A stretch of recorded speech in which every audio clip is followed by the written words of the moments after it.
ନହଙ୍କ ଦିନ ପୁଣି ଫେରୁଛି।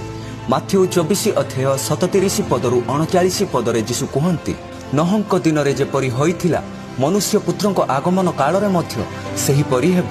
ଜଳପ୍ଲାବନ ପୂର୍ବେ ନହ ଜାହାଜରେ ପ୍ରବେଶ କରିବା ପର୍ଯ୍ୟନ୍ତ ଲୋକ ଭୋଜନ ପାନ, ବିବାହ କରିବା ଓ ବିବାହ ଦେବାରେ ଲିପ୍ତ ଥିଲେ। ଜଳପ୍ଲାବନ ଆସି ସେମାନଙ୍କୁ ଭସେଇ ନ ନେବା ପର୍ଯ୍ୟନ୍ତ ସେମାନେ କିଛି ଜାଣିନଥିଲେ।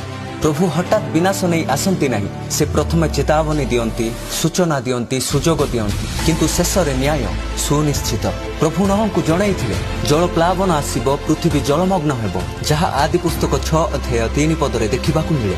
ସେ 120 ବର୍ଷ ପର୍ଯ୍ୟନ୍ତ ଜାହାଜ ତିଆରି କରୁ କରୁ ଲୋକମାନଙ୍କୁ ପ୍ରଭୁଙ୍କ ନ୍ୟାୟ ବିଷୟରେ ପ୍ରଚାର କଲେ, କିନ୍ତୁ ଲୋକମାନେ ତାଙ୍କୁ ହସିଲେ, ତାଙ୍କ କଥାରେ ବିଶ୍ୱାସ କଲେ ନାହିଁ ଏବଂ ଶେଷରେ ବନ୍ୟା ଆସିଲା, ଦ୍ୱାର ବନ୍ଦ ହେଲା, ଦୟାର ସମୟ ସରିଗଲା।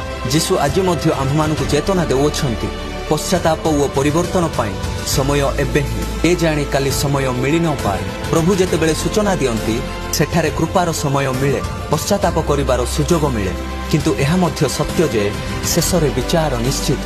ଆମେନ୍।